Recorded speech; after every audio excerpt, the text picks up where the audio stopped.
Hi friends, success ലൈവിലേക്ക് ഏവർക്കും സ്വാഗതം. ഞാൻ പ്രസന്നകുമാർ. PSC ചോദിക്കുന്ന ഡിവിഷണൽ അക്കൗണ്ടന്റുമായി ബന്ധപ്പെട്ട പ്രിലിംസ് പരീക്ഷയിൽ നമ്മൾ 30 മാർക്കിനുള്ള അക്കൗണ്ടിംഗ് പാർട്ടിൽ നിന്നുള്ള ചോദ്യങ്ങളിൽ നിന്ന് 3 മാർക്കിന്റെ ചോദ്യം എന്ന് പറയുന്നത് sectional balancing and self balancing എന്ന് പറയുന്ന ആ ചാപ്റ്ററിൽ നിന്നാണ്.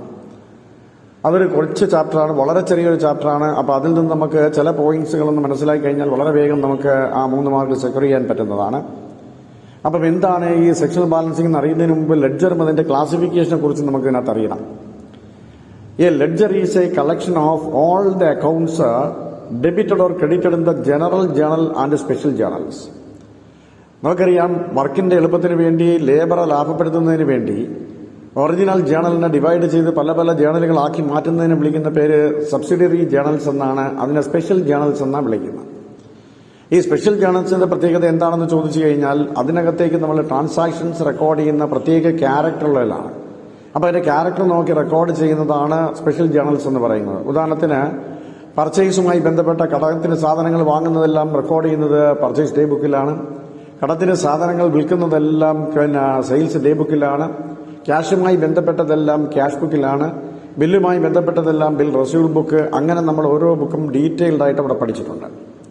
ഇവിടെ നമ്മൾ എന്താ പറഞ്ഞിരിക്കുന്നത്? A ledger is A collection of all accounts R debited or credited in the general journal and special journal.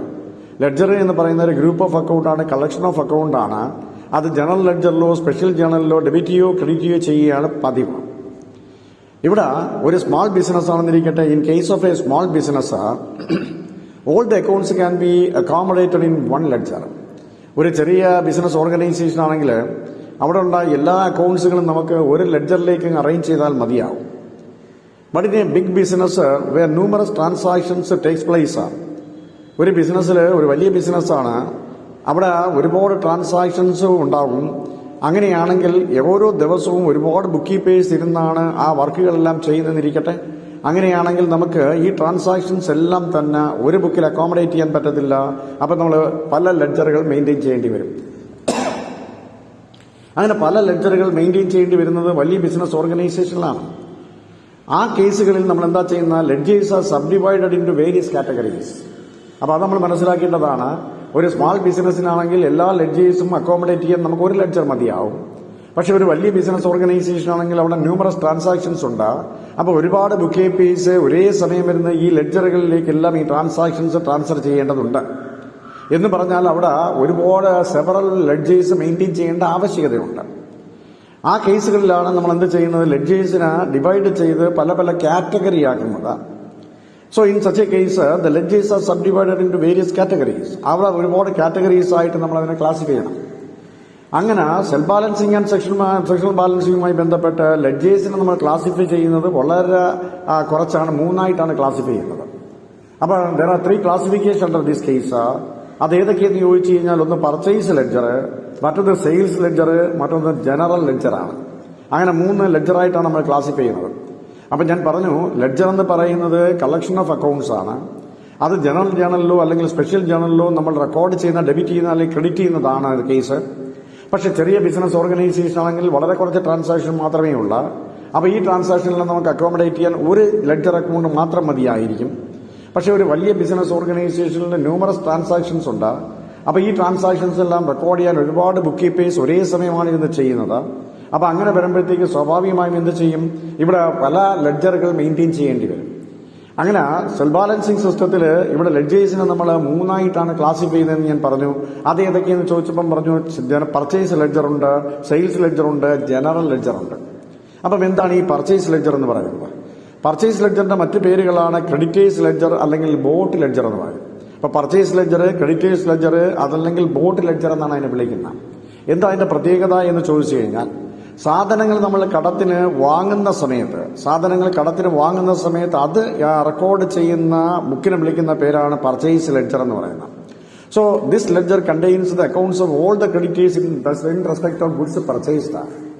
സാധനങ്ങൾ വാങ്ങുന്നതുമായി ബന്ധപ്പെട്ട്, കടത്തിന് സാധനങ്ങൾ വാങ്ങുന്നതുമായി ബന്ധപ്പെട്ട എല്ലാം റെക്കോർഡ് ചെയ്യുന്ന ബുക്കിനെ വിളിക്കുന്ന പേര് പർച്ചേസ് ലെഡ്ജർ അല്ലെങ്കിൽ ക്രെഡിറ്റേഴ്സ് ലെഡ്ജർ അല്ലെങ്കിൽ ബോട്ട് ലെഡ്ജർ എന്നാണ്. അപ്പോൾ ഇതിലേക്ക് റെക്കോർഡ് ചെയ്യാനുള്ള എൻട്രീസ് നമ്മൾ എവിടെ നിന്നെടുക്കും? പർച്ചേസ് ഡേ ബുക്കിൽ കാണും, ഡെയിലി ട്രാൻസാക്ഷൻസ് പർച്ചേസ് ഡേ ബുക്കിൽ കാണും, ബിൽസ് പേ ബുക്കിൽ കാണും, അതുപോലെ തന്നെ ക്യാഷ് ബുക്കിൽ കാണും, അല്ലെങ്കിൽ പർച്ചേസ് റിട്ടേൺസ് ഡേ ബുക്കിൽ കാണും. അപ്പോൾ ആ ഡേ ബുക്കിൽ നിന്ന് എടുത്താണ് നമ്മൾ എന്ത് ചെയ്യുന്നത്, ഈ പർച്ചേസ് ലെഡ്ജർ എന്ന് പറയുന്ന അല്ലെങ്കിൽ ക്രെഡിറ്റേഴ്സ് ലെഡ്ജർ എന്ന് പറയുന്ന ബുക്കിലേക്ക് ട്രാൻസ്ഫർ ചെയ്യുന്നത്, ആ ലെഡ്ജറിലേക്ക് മാറ്റുന്നത്. കാരണം ഇവിടെ നമ്മൾ മൂന്നായിട്ടാണ് മൊത്തം ലെഡ്ജറിനെ ക്ലാസ് ചെയ്തേക്കുന്നത്. അതുകൊണ്ട് നമ്മൾ ക്യാഷ് ബുക്കിൽ കാണുന്നതോ അല്ലെങ്കിൽ ബിൽ പേബിൾ ബുക്കിലോ അല്ലെങ്കിൽ പർച്ചേസ് ഡേ ബുക്കിലോ അല്ലെങ്കിൽ പർച്ചേസ് റിട്ടേൺസ് ഡേ ബുക്കിലോ പർച്ചേസുമായി ബന്ധപ്പെട്ട ട്രാൻസാക്ഷൻസ് അല്ലെങ്കിൽ ലെഡ്ജേഴ്സ് കാണും. അപ്പോൾ ആ ലെഡ്ജേഴ്സുകളെല്ലാം ട്രാൻസ്ഫർ ചെയ്യുന്നത് ഈ പർച്ചേസ് ലെഡ്ജറുകളിലാണ്. ഇനി രണ്ടാമത്തെ ലെഡ്ജർ എന്ന് പറയുന്നത് സെയിൽസ് ലെഡ്ജർ എന്നാണ്. അതിന്റെ മറ്റൊരു പേര് ഡെറ്റേഴ്സ് ലെഡ്ജർ അല്ലെങ്കിൽ സോൾഡ് ലെഡ്ജർ അല്ലെങ്കിൽ കസ്റ്റമേഴ്സ് ലെഡ്ജർ എന്ന് പറയും. ഇവിടെ എന്താ ചെയ്യുന്നത്, it contains the accounts of all debtors four goods sold. വിറ്റ സാധനങ്ങളുടെ കംപ്ലീറ്റ് ഡീറ്റെയിൽസും അല്ലെങ്കിൽ അക്കൗണ്ട്സുകളും ഉൾപ്പെടുന്നതാണ് ഈ പറഞ്ഞിരിക്കുന്ന സെയിൽസ് ലെഡ്ജർ. അപ്പോൾ പെറ്റ് വാങ്ങുന്നതെല്ലാം ഡീറ്റെയിൽസ് ചെയ്യുന്ന അക്കൗണ്ട്സുകളാണ് പർച്ചേസ് ലെഡ്ജർ. സാധനങ്ങൾ വിൽക്കുന്ന സമയത്ത് പ്രത്യേകിച്ച് കടത്തിന് വിൽക്കുന്ന സാധനങ്ങളുടെ അക്കൗണ്ട്സുകളെല്ലാം മെയിൻറ്റെയിൻ ചെയ്യുന്ന ഒരു ലെഡ്ജറിനെ വിളിക്കുന്ന പേര് സെയിൽസ് ലെഡ്ജർ എന്നാണ്. So the entries are made in this ledger mainly from sales day book, cash book, bills received book, sales returns day book. അപ്പോൾ ഇതിനകത്തേക്കുള്ള ട്രാൻസാക്ഷൻസ് നമുക്ക് എങ്ങനെ കിട്ടും, അത് നമ്മൾ എന്ത് ചെയ്താൽ ഈ സെയിൽസ് ഡേ ബുക്കിൽ നോക്കി എഴുതാം. അതുപോലെ ക്യാഷ് ബുക്കിൽ കാണും, ബിൽസ് റെസീവബിൾ ബുക്കിൽ കാണും, സെയിൽസ് റിട്ടേൺസ് ഡേ ബുക്കിൽ കാണും. അപ്പോൾ ഈ ട്രാൻസാക്ഷൻ എല്ലാം ക്രോഡീകരിച്ച അതിനെ കൊണ്ടുവന്ന് നമ്മൾ എഴുതുന്ന അക്കൗണ്ട്സുകളെല്ലാം കൊണ്ടുവന്ന് എഴുതുന്നതാണ് സെയിൽസ് ലെഡ്ജർ അല്ലെങ്കിൽ ഡെറ്റേഴ്സ് ലെഡ്ജർ എന്ന് പറയുന്നത്. അപ്പോൾ രണ്ട് ലെഡ്ജർ നമുക്ക് മനസ്സിലായി. വളരെ പ്രധാനപ്പെട്ട രണ്ട് ലെഡ്ജറുകളാണ്. ഒന്ന് പർച്ചേസ് ലെഡ്ജറും മറ്റൊന്ന് സെയിൽസ് ലെഡ്ജറും. കടത്തിന് സാധനങ്ങൾ വാങ്ങുന്ന സമയത്ത് ആ ഡീറ്റെയിൽസ് എല്ലാം നമ്മൾ അക്കൗണ്ട്സ് ആക്കി ഇതിനകത്താണ് മെയിൻറ്റെയിൻ ചെയ്യുന്നത്. അപ്പോൾ അതിനകത്ത് എഴുതാനുള്ള അക്കൗണ്ട്സുകൾ എവിടെ നിന്ന് കിട്ടും, നമുക്ക് purchase day book, bills payable book, cash book and purchase return book അവിടെ നിന്ന് നമ്മൾ എടുത്താണ് ഈ ലെഡ്ജറിലേക്ക് എഴുതുന്നത്. ഇനി സെയിൽസുമായി ബന്ധപ്പെട്ട എല്ലാ സാധനങ്ങളും എല്ലാ അക്കൗണ്ട്സുകളും നമ്മൾ ഈ പറഞ്ഞ സെയിൽസ് ലെഡ്ജറിലാണ് എഴുതുന്നത്. അങ്ങനെ സെയിൽസുമായി ബന്ധപ്പെട്ട സെയിൽസ് ലെഡ്ജറിൽ എഴുതാൻ വേണ്ടിയിട്ടുള്ള എൻട്രീസ് നമുക്ക് എവിടെ നിന്ന് കിട്ടും, അത് സെയിൽസ് ഡേ ബുക്ക് അല്ലെങ്കിൽ cash book, bills received book അതല്ലെങ്കിൽ സെയിൽസ് റിട്ടേൺസ് ബുക്ക് അവിടെ നിന്ന് കിട്ടും. ഇതാണ് സെയിൽസ് ലെഡ്ജർ എന്ന് പറയുന്നത്. ഇനി നമുക്കറിയേണ്ടത് മൂന്നാമത്തെ ബുക്ക് എന്ന് പറയുന്നത് ജനറൽ ലെഡ്ജറാണ്. എന്താ ഈ ജനറൽ ലെഡ്ജർ? അതിന്റെ മറ്റൊരു പേര് നോമിനൽ ലെഡ്ജർ എന്നാണ്. So this ledger contains all accounts other than those appearing in creditors ledger and debtors ledger. ഇവിടെ ജനറൽ ലെഡ്ജർ എന്ന് പറയുന്നതിനകത്ത് ഈ ഡെപ്റ്റേഴ്സ് ലെഡ്ജറിലും പർച്ചേസ് ലെഡ്ജറായ ക്രെഡിറ്റേഴ്സ് ലെഡ്ജറിലും ഉൾപ്പെടാത്ത ഏതെങ്കിലും അക്കൗണ്ട്സുകളുണ്ട് എങ്കിൽ ആ അക്കൗണ്ട്സുകളെല്ലാം റെക്കോർഡ് ചെയ്യാൻ നമ്മൾ ഉപയോഗിക്കുന്ന ഒരു ലെഡ്ജറാണ് ഈ ജനറൽ ലെഡ്ജർ എന്ന് പറയുന്നത്. അപ്പോൾ ഇതാണ് മൂന്ന് കാര്യങ്ങൾ എന്ന് പറയുന്നത്. മൂന്ന് കാര്യങ്ങൾ മനസ്സിലായി നമുക്ക്. പർച്ചേസുമായി ബന്ധപ്പെട്ടതെല്ലാം എഴുതുന്നത് പർച്ചേസ് ലെഡ്ജറിലാണ്. സെയിൽസുമായി ബന്ധപ്പെട്ട എല്ലാ അക്കൗണ്ട്സുകളും മെയിൻറ്റെയിൻ ചെയ്യുന്നത് സെയിൽസ് ലെഡ്ജറിലാണ്. ഇനി ഈ രണ്ട് അക്കൗണ്ടുകളിൽ ഏതെങ്കിലും ഒരെണ്ണം വന്നിട്ടില്ല എന്നിരിക്കട്ടെ, അപ്പോൾ വരാത്തത് എന്തെങ്കിലും ഉണ്ടെങ്കിൽ അത് നമ്മൾ റെക്കോർഡ് ചെയ്യാൻ ഉപയോഗിക്കുന്നതെല്ലാം ഏതാണ്, ജനറൽ ലെഡ്ജറിലാണ്. അപ്പോൾ ഈ മൂന്ന് അക്കൗണ്ടുകൾ ഓപ്പൺ ചെയ്ത് വെച്ചിട്ടാണ് നമ്മൾ എന്ത് ചെയ്യുന്ന ഇവിടെ self balancing and sectional balancing എന്ന് പറയുന്ന പ്രോസസ് ആരംഭിക്കുന്നത്. അപ്പോൾ ഇവിടെ എന്താണ് ഈ സെക്ഷണൽ ബാലൻസിങ് എന്ന് പറയുന്നത്? So sectional balancing system means a system of balancing the ledgers where only a section of the group of ledgers is balanced by itself. ഇവിടെ ലെഡ്ജറുകൾ ബാലൻസ് ചെയ്യുന്നത് ഇൻഡിവിജ്വൽ ആയിട്ടല്ല. ഇവിടെ ലെഡ്ജറുകൾ ഗ്രൂപ്പായിട്ട് സെൽഫായിട്ട് ബാലൻസ് ചെയ്യുന്ന സംവിധാനത്തെ വിളിക്കുന്ന പേരാണ് സെക്ഷണൽ ബാലൻസിങ് സിസ്റ്റം. ഇവിടെ മൊത്തം ഒരു ഗ്രൂപ്പ് ലെഡ്ജേഴ്സ്, അതായത് പർച്ചേസുമായി ബന്ധപ്പെട്ട മൊത്തം അക്കൗണ്ട്സുകൾ, അതുപോലെ സെയിൽസുമായി ബന്ധപ്പെട്ട മൊത്തം അക്കൗണ്ട്സുകൾ, ആ മൊത്തം അക്കൗണ്ട്സുകളെല്ലാം ഒരുമിച്ച് സ്വമേധയാ ബാലൻസ് ചെയ്ത് പോകുന്ന അക്കൗണ്ടിംഗ് സിസ്റ്റമാണ് ഈ പറഞ്ഞിരിക്കുന്ന sectional balancing system. So under this system usually the general ledger is made to balance by itself and for this purpose a control accounts are maintained in general ledger for each purchase ledger and sales ledger. ഇവിടെ എന്ത് ചെയ്യുന്നു, ഇങ്ങനെ self balance ചെയ്ത് പോകുന്നതിന് വേണ്ടിയിട്ട് അവിടെ control അക്കൗണ്ട്സുകൾ maintain ചെയ്യും.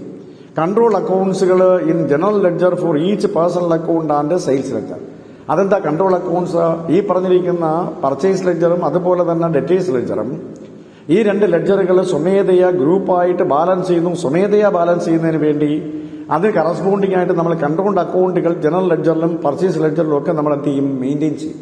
A general ledger accounts must be maintained in the books of purchase ledger and sales ledger. Purchase ledgerലും സെയിൽസ് ലെഡ്ജറിലും ഒരു general ledger adjustment account open ചെയ്യും. അപ്പോൾ purchase ledger adjustment account debit സൈഡിൽ നമ്മൾ എന്ത് എഴുതിയാലും ശരി തന്നെ ജനറൽ ലെഡ്ജർ അഡ്ജസ്റ്റ്മെന്റ് അക്കൗണ്ടിന്റെ ഓപ്പോസിറ്റ് സൈഡായ ക്രെഡിറ്റ് സൈഡ് ചെയ്യും. ഡെറ്റേഴ്സ് ലെഡ്ജർ അഡ്ജസ്റ്റ്മെന്റ് അക്കൗണ്ടിൽ ക്രെഡിറ്റ് സൈഡിൽ എന്തെങ്കിലും എഴുതിയിട്ടുണ്ടെങ്കിൽ ആ ഡെറ്റേഴ്സ് ലെഡ്ജറിനകത്തുള്ള general ledger adjustment account opposite സൈഡിൽ എഴുതും. അങ്ങനെ എഴുതുമ്പോഴത്തേക്ക് എന്ത് ചെയ്യും, അവസാനം ഒരു പീരീഡിന്റെ അവസാനം ഇത് സ്വമേധയാ ബാലൻസ് ചെയ്ത് പോകും. അങ്ങനെ ഗ്രൂപ്പായിട്ട് ബാലൻസ് ചെയ്ത് പോകുന്നതിന് നമ്മൾ വിളിക്കുന്ന പേരാണ് ഈ സെക്ഷണൽ ബാലൻസിങ് സിസ്റ്റം എന്ന് പറയുന്നത്. ഗ്രൂപ്പായിട്ട് സ്വമേധയാ. അപ്പൊ ഡെറ്റേഴ്സ് ലെഡ്ജർ അക്കൗണ്ട് ഉണ്ടെങ്കിൽ അവിടെ നമുക്കൊരു ഡെറ്റേഴ്സ് ലെഡ്ജർ അഡ്ജസ്റ്റ്മെന്റ് അക്കൗണ്ടും കാണും, ഒരു ജനറൽ ലെഡ്ജർ അഡ്ജസ്റ്റ്മെന്റ് അക്കൗണ്ടും കാണും. ക്രെഡിറ്റേഴ്സ് ലെഡ്ജർ അഡ്ജസ്റ്റ്മെന്റ് അക്കൗണ്ട് കാണും, അതിന്റെ കൂടെ ഒരു ജനറൽ ലെഡ്ജർ അഡ്ജസ്റ്റ്മെന്റ് അക്കൗണ്ട് കാണും. അപ്പം കടത്തിന് സാധനങ്ങൾ വിറ്റു എന്നിരിക്കട്ടെ, അപ്പൊ ഡെറ്റേഴ്സ് അക്കൗണ്ട് സെയിൽസ് ആണ്. അപ്പൊ ഇത് അഡ്ജസ്റ്റ്മെന്റ് അക്കൗണ്ടിലേക്ക് മാറ്റും. Debtors ledger adjustment account debtor to general adjustment account എന്ന് പറയുന്ന ട്രാൻസാക്ഷൻ അങ്ങനെ ആക്കും, ഗ്രൂപ്പ് ആക്കാൻ വേണ്ടിയിട്ട്. എന്നിട്ട് അവരെന്ത് ചെയ്യും, ഡെറ്റേഴ്സ് ലെഡ്ജർ അഡ്ജസ്റ്റ്മെന്റ് അക്കൗണ്ടിനകത്ത് ടു സെയിൽസ് എന്ന് എഴുതും. ആ സെയിൽസ് എന്ന് എഴുതുന്നതിന് പകരം ജനറൽ ലെഡ്ജർ അഡ്ജസ്റ്റ്മെന്റ് എന്നാണ് അവിടെ എഴുതുന്നത്. ഇനി general ledger adjustment account credit സൈഡിൽ ഡെറ്റേഴ്സ് ലെഡ്ജർ അഡ്ജസ്റ്റ്മെന്റ് അക്കൗണ്ട് എന്ന് എഴുതും. ഇതാണ് അവിടുത്തെ കേസ്. ഞാൻ എക്സാമ്പിൾ പറഞ്ഞ് ഒന്നുകൂടെ നിങ്ങൾക്ക് വ്യക്തമാക്കി തരാം. ഇവിടെ കടത്തിന് സാധനങ്ങൾ വിറ്റു എന്ന് നിങ്ങൾ സങ്കല്പിക്കുക. കടത്തിന് സാധനം വിൽക്കുമ്പോൾ നമ്മൾ ജേണൽ എൻട്രി എന്ന് പറഞ്ഞാൽ നമ്മൾ സാധനം വിൽക്കുമ്പോഴത്തേക്ക് നമ്മൾ സാധനം പോയി സെയിൽസ് ആണ്, അത് ഡെറ്റർ ആണ് സ്വീകരിക്കുന്നത്. അപ്പൊ ഡെറ്റേഴ്സ് അക്കൗണ്ട് ഡെറ്റർ സെയിൽസ് എന്നാണ് ജേണൽ എൻട്രി. ഇവിടെ self balancing and sectional balancing നമ്മൾ എന്താ ചെയ്യുന്ന, ഗ്രൂപ്പായിട്ടാണ് ട്രാൻസാക്ഷൻസ് അക്കൗണ്ടുകളെല്ലാം ക്ലോസ് ചെയ്യുന്നത്. അപ്പൊ അതുകൊണ്ട് എല്ലാ ഡെറ്റേഴ്സുമായി ബന്ധപ്പെട്ട സകല ട്രാൻസാക്ഷനും ഡെറ്റേഴ്സ് ലെഡ്ജർ അഡ്ജസ്റ്റ്മെന്റ് എന്ന് പറയുന്ന ഒരു അക്കൗണ്ട് ഓപ്പൺ ചെയ്യും. അതാണ് കൺട്രോൾ അക്കൗണ്ട്. ആ കൺട്രോൾ അക്കൗണ്ട് ഓപ്പൺ ചെയ്തിട്ട് ഡെറ്റേഴ്സ് അക്കൗണ്ട് ഡെറ്റർ സെയിൽസ് എന്നതിന് പകരം ഈ ഡെറ്റേഴ്സ് ലെഡ്ജർ അഡ്ജസ്റ്റ്മെന്റ് അക്കൗണ്ടിന്റെ കൂടെ നമ്മൾ എന്ത് ചെയ്യും, ഒരു ജനറൽ ലെഡ്ജർ അഡ്ജസ്റ്റ്മെന്റ് അക്കൗണ്ട് കൂടെ ഇടും. എന്നിട്ട് എന്ത് ചെയ്യും, ഡെറ്റേഴ്സ് അക്കൗണ്ട് ഡെറ്റർ സെയിൽസ് എന്നുള്ളതിന് debtors ledger adjustment account debtor to general ledger adjustment account എന്നാക്കും ജനറൽ എൻട്രി. അങ്ങനെ രണ്ട് അക്കൗണ്ടിലേക്ക് അത് ട്രാൻസ്ഫർ ചെയ്യും, പുതിയ രണ്ട് അക്കൗണ്ട് കൺട്രോൾ അക്കൗണ്ട്. എന്നിട്ട് ഡെറ്റേഴ്സ് ലെഡ്ജർ അഡ്ജസ്റ്റ്മെന്റ് അക്കൗണ്ടിന്റെ ഡെബിറ്റ് സൈഡിൽ ജനറൽ ലെഡ്ജർ അഡ്ജസ്റ്റ്മെന്റ് എന്ന് എഴുതും ആ transaction. General ledger adjustment account credit സൈഡിൽ ഡെറ്റേഴ്സ് ലെഡ്ജർ അഡ്ജസ്റ്റ്മെന്റ് എന്ന് എഴുതും. ഇങ്ങനെ ഡെറ്റേഴ്സ് ലെഡ്ജറിലും ക്രെഡിറ്റേഴ്സ് ലെഡ്ജറിലും ഓരോ ജനറൽ ലെഡ്ജർ അഡ്ജസ്റ്റ്മെന്റ് അക്കൗണ്ട് വീതം നമ്മൾ ഓപ്പൺ ചെയ്യുകയും ആ കൺട്രോൾ അക്കൗണ്ടിൽ ഓപ്പോസിറ്റ് സൈഡിൽ പോസ്റ്റ് ചെയ്യുകയും ചെയ്യുമ്പോൾ ഓട്ടോമാറ്റിക്കായിട്ട് എന്ത് ചെയ്യും, ഈ അക്കൗണ്ടുകൾ ഗ്രൂപ്പായിട്ട് ബാലൻസ് ചെയ്ത് പോകുന്ന സംവിധാനത്തെ വിളിക്കുന്ന പേരാണ് ഈ സെക്ഷണൽ ബാലൻസിങ് എന്ന് പറയുന്നത്. എന്ന് പറഞ്ഞാൽ അതിന്റെ അർത്ഥം ഗ്രൂപ്പായിട്ട് ലെഡ്ജർ അക്കൗണ്ട് ബാലൻസ് ചെയ്യുന്ന സംവിധാനത്തെ വിളിക്കുന്ന പേരാണ് ഈ സെക്ഷണൽ ബാലൻസിങ് സിസ്റ്റം എന്ന് പറയുന്നത്. ഇതാണ് എന്റെ കേസ്. അപ്പൊ ഇവിടെ കൺട്രോൾ അക്കൗണ്ട് എന്താണെന്ന് പറഞ്ഞല്ലോ. So control account or adjustments account are the total debtors account and total creditors account prepared in general ledger under the system of sectional balancing. അവിടെ നമ്മൾ എന്താ ചെയ്യുന്നത്, ഒരു അഡ്ജസ്റ്റ്മെന്റ് അക്കൗണ്ട് കൂടെ പ്രിപ്പയർ ചെയ്യും. അല്ലെ, കൺട്രോൾ അക്കൗണ്ട് എന്ന് പറയുമ്പോൾ ഇവിടെ എന്ത് ജനറൽ ലെഡ്ജർ അഡ്ജസ്റ്റ്മെന്റ് അക്കൗണ്ട് എന്ന് പറയുന്ന ഒരു അക്കൗണ്ട് നമ്മൾ ഓപ്പൺ ചെയ്ത് അതിലേക്ക് ട്രാൻസ്ഫർ ചെയ്ത് ഗ്രൂപ്പായിട്ട് ഓട്ടോമാറ്റിക്കായിട്ട് അക്കൗണ്ടുകൾ ക്ലോസ് ചെയ്ത് പോകുന്ന സംവിധാനത്തെ വിളിക്കുന്ന പേര് സെക്ഷണൽ ബാലൻസിംഗ് എന്നാണ്. അപ്പൊ ഈ സിസ്റ്റത്തിന്റെ ഫീച്ചേഴ്സ് എന്താണെന്ന് ചോദിച്ചാൽ, ഒന്നാമത്തെ കേസിൽ double entry not completed in subsidiary ledgers. ഇവിടെ ഡബിൾ എൻട്രി പ്രിൻസിപ്പിൾസ് പൂർണ്ണമായും പാലിക്കുന്നില്ല. Double entry principles not completed in subsidiary ledgers. Subsidiary ആയിട്ട് നമ്മൾ ഫോം ചെയ്തിരിക്കുന്ന ലെഡ്ജറുകളിൽ ഒന്നും തന്നെ അവിടെ എന്ത് ചെയ്യുന്നില്ല, ഒരു ഡബിൾ എൻട്രി പ്രിൻസിപ്പിൾസ് നമുക്ക് അപ്ലൈ ചെയ്യാൻ കഴിയത്തില്ല ഈ കേസിൽ. രണ്ടാമത്തെ case, no control account in subsidiary ledger. General ലെഡ്ജറിൽ മാത്രമേ നമുക്ക് കൺട്രോൾ അക്കൗണ്ടുകൾ ഓപ്പൺ ചെയ്യാൻ പറ്റുള്ളൂ. സബ്സിഡിയറി ലെഡ്ജേഴ്സിനകത്ത് കൺട്രോൾ അക്കൗണ്ട് ഓപ്പൺ ചെയ്യാൻ പറ്റത്തില്ല. മൂന്നാമത്തെ കേസിൽ ട്രയൽ ബാലൻസ്, സബ്സിഡിയറി ബുക്കുമായി ബന്ധപ്പെട്ട ട്രയൽ ബാലൻസുകൾ നമുക്ക് പ്രിപ്പയർ ചെയ്യാൻ പറ്റില്ല. No trial balance for subsidiary ledgers. ഇവിടെ ഡബിൾ എൻട്രി കംപ്ലീറ്റ് ചെയ്യാൻ പറ്റാത്തതുകൊണ്ട് സബ്സിഡിയറിയിലെ ജേണലുകളോ ലെഡ്ജറുകളോ ഉപയോഗിച്ചുകൊണ്ട് നമുക്ക് ഒരു കാരണവശാലും ഒരു ട്രയൽ ബാലൻസ് പ്രിപ്പയർ ചെയ്യാൻ പറ്റത്തില്ല. കാരണം ഡബിൾ എൻട്രി കംപ്ലീറ്റഡ് അല്ല. ഇവിടെ ഡബിൾ എൻട്രി പ്രിൻസിപ്പിൾ അനുസരിച്ചല്ല നമ്മളിവിടെ എന്ത് ചെയ്യുന്നത്, ഇത് ചെയ്യുന്നത് കൺട്രോൾ അക്കൗണ്ട് ഓപ്പൺ ചെയ്ത് ഓട്ടോമാറ്റിക്കായിട്ട് ബാലൻസ് ചെയ്ത് പോകുന്ന സംവിധാനമാണ്. ഇനി നാലാമത്തെ case, trial balance prepared only four general ledger. നമ്മൾ ഇതിന് പകരം ജനറൽ ലെഡ്ജറാണ് പ്രിപ്പയർ ചെയ്യുന്നത്. അപ്പോൾ ജനറൽ ലെഡ്ജറിന് വേണ്ടി മാത്രമേ നമുക്ക് എന്ത് ചെയ്യാൻ പറ്റൂ, ട്രയൽ ബാലൻസ് പ്രിപ്പയർ ചെയ്യാൻ പറ്റുള്ളൂ. അത് ബാലൻസ് ചെയ്ത് പോകാൻ വേണ്ടിയിട്ട് മാത്രമേ അങ്ങനെ ചെയ്യാൻ പറ്റുള്ളൂ. അപ്പോൾ ട്രയൽ ബാലൻസിൽ അത് പറ്റത്തുള്ളൂ. ഇങ്ങനെ ചെയ്യുന്നത് കൊണ്ട് നമുക്ക് അഡ്ജസ്റ്റ് ചെയ്ത് സ്വമേധയാ ബാലൻസ് ചെയ്ത് പോകുന്നതുകൊണ്ട് ഇതിനകത്ത് എറേസ് എന്തെങ്കിലും ഉണ്ടെങ്കിൽ വളരെ ഈസി ആയിട്ട് നമുക്ക് ഡിറ്റക്ഷൻ അല്ലെങ്കിൽ കണ്ടുപിടിക്കാൻ പറ്റും. So easy detection of errors, വളരെ എളുപ്പത്തിൽ നമുക്ക് എറേസിനെ കണ്ടുപിടിക്കാൻ പറ്റും. അതുകൂടാതെ തന്നെ ഇതിനകത്ത് സീക്രട്ട് അക്കൗണ്ടുകൾ മെയിൻറ്റെയിൻ ചെയ്യാൻ പറ്റും. എന്താ secret account? Due to division of ledger, secret account can be maintained through confidential clerk. ഇവിടെ ലെഡ്ജറിനെ ഡിവൈഡ് ചെയ്യുന്നത് കൊണ്ട് അതിന്റെ ചീഫ് അക്കൗണ്ടന്റ് അല്ലെങ്കിൽ തലപ്പത്തിരിക്കുന്ന ആൾക്കാർക്ക് മാത്രമേ അറിയാൻ പറ്റുള്ളൂ. ബാക്കിയുള്ളവർക്കൊന്നും അറിയാൻ പറ്റാത്ത രീതിയിൽ ഒരു സീക്രട്ട് അക്കൗണ്ട് ഓപ്പൺ ചെയ്യാൻ ഇതിനകത്ത് കഴിയും. ഇതൊക്കെയാണ് സെക്ഷണൽ ബാലൻസിംഗിന്റെ ഫീച്ചേഴ്സ് എന്ന് പറയുന്നത്. ഇത് സാധാരണ ഒരു പ്രായോഗിക വശത്തിലുള്ളതല്ലെങ്കിൽ നമുക്ക് സിലബസിൽ തന്നേക്കുന്നുണ്ട്. അത് മനസ്സിലാക്കാൻ നമ്മൾ ശ്രമിക്കുകയാണ്. എങ്ങനെ അത് മനസ്സിലാക്കാൻ പറ്റുള്ളൂ, വേറെ കാര്യമൊന്നുമില്ല. കാരണം അത് പ്രാക്ടിക്കൽ സൈഡാണ് നമുക്ക് കൂടുതലും പ്രയോജനപ്രദമായി വരുന്നത്. പ്രാക്ടിക്കൽ ചെയ്യാമെങ്കിലേ നമുക്കത് ചെയ്യാൻ പറ്റുള്ളൂ. അപ്പോൾ അതിന്റെ തിയററ്റിക്കൽ ആസ്പെക്ട്സ് ഇങ്ങനെ പറയാൻ പറ്റുള്ളൂ. അതുകൊണ്ട് നിങ്ങൾ അങ്ങനെ മനസ്സിലാക്കുക. ഇവിടെ സെക്ഷണൽ ബാലൻസിംഗ് എന്ന് പറയുന്നത് ഗ്രൂപ്പായിട്ട് ലെഡ്ജറുകൾ ബാലൻസ് ചെയ്യുകയാണ്. അതിനുവേണ്ടി അഡ്ജസ്റ്റ്മെന്റ് അക്കൗണ്ടുകൾ ഓപ്പൺ ചെയ്തു നമ്മൾ. അതുപോലെ തന്നെ സെൽഫ് ബാലൻസിംഗ് അക്കൗണ്ട് സിസ്റ്റം എന്താണെന്ന് ചോദിച്ചാൽ, a self balancing system is a system of balancing ledgers where each ledger is balanced independently. Self balancing സിസ്റ്റത്തിലാണെങ്കിൽ ഓരോ ലെഡ്ജറും ഇൻഡിപെൻഡന്റ് ആയിട്ട് ബാലൻസ് ചെയ്ത് പോകുന്ന സിസ്റ്റത്തെ വിളിക്കുന്ന പേര് സെൽഫ് ബാലൻസിംഗ് എന്നാണ്. അപ്പോൾ what is the difference between self balancing and sectional balancing? Self-balancing system is a system of balancing ledgers where each ledger is balanced independently. ഓരോ ലെഡ്ജറുകളും ഇൻഡിപെൻഡന്റ് ആയിട്ട് ബാലൻസ് ചെയ്തു പോകുന്ന സംവിധാനത്തെ വിളിക്കുന്ന പേര് സെൽഫ് ബാലൻസിംഗ് സിസ്റ്റമാണ്. അതെങ്ങനെ നടക്കുന്ന അണ്ടർ ദി സിസ്റ്റം ഈ trial balance can be prepared for each ledger independently with the help of self balancing entries. Self balancing എൻട്രീസിന്റെ ബേസിൽ ഓരോ ലെഡ്ജറിനും ഓരോ ട്രയൽ ബാലൻസ് പ്രിപ്പയർ ചെയ്ത് ക്ലോസ് ചെയ്ത് പോകും. ഓരോ ട്രയൽ ബാലൻസും പ്രിപ്പയർ ചെയ്ത് അത് ഓട്ടോമാറ്റിക്കായിട്ട് ഇൻഡിപെൻഡന്റ് ആയിട്ട് എന്ത് ചെയ്യും, ക്ലോസ് ചെയ്ത് പോകും. അതുകൊണ്ട് തന്നെ വിളിക്കുന്ന പേര് സെൽഫ് ബാലൻസിംഗ് സിസ്റ്റം എന്നാണ്. അതേസമയം സെക്ഷണൽ ബാലൻസിംഗിലാണെങ്കിൽ ഒരു ഗ്രൂപ്പ് ഓഫ് ലെഡ്ജേഴ്സ് സ്വമേധയാ ക്ലോസ് ചെയ്ത് പോകുന്നതിനെ വിളിക്കുന്ന പേര് സെക്ഷണൽ ബാലൻസിംഗ് എന്നാണ്. അവിടെ കൺട്രോൾ അക്കൗണ്ടുകൾ ഓപ്പൺ ചെയ്താണ് സെക്ഷണൽ ബാലൻസിംഗിൽ ക്ലോസ് ചെയ്യുന്നത്. ഇവിടെ ട്രയൽ ബാലൻസുകൾ പ്രിപ്പയർ ചെയ്തുകൊണ്ടാണ് എന്ത് ചെയ്യുന്നത്, സെൽഫ് ബാലൻസിംഗ് അക്കൗണ്ടുകൾ ക്ലോസ് ചെയ്ത് പോകുന്നത്. അപ്പൊ ഇതാണ് സെൽഫ് ബാലൻസിംഗിന്റെ ഒരു മെത്തേഡ് എന്ന് പറയുന്നത്. Each account will be close separately or independently. അപ്പൊ ഇവിടെയും നമുക്ക് അതിന്റേതായ ചില ഫീച്ചേഴ്സ് ഉണ്ട്. എന്താണ് സെൽഫ് ബാലൻസിംഗ് സിസ്റ്റത്തിന്റെ ഫീച്ചേഴ്സ് എന്ന് ചോദിച്ചു കഴിഞ്ഞാൽ, എറേസ് വളരെ ഈസി ആയിട്ട് ലൊക്കേറ്റ് ചെയ്യാൻ പറ്റും. നമുക്ക് ലൊക്കേറ്റ് ചെയ്യാൻ പറ്റും. അതുപോലെ തന്നെ ട്രയൽ ബാലൻസ് വളരെ ഈസി ആയിട്ട് പ്രിപ്പയർ ചെയ്യാൻ പറ്റും. അപ്പം ഈ എറേസ് ഈസിലി ലൊക്കേറ്റഡ്, അതൊരു ഫീച്ചറാണ്.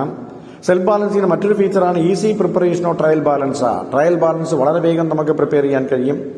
മൂന്നാമത്തെ കേസും early preparation of financial statement.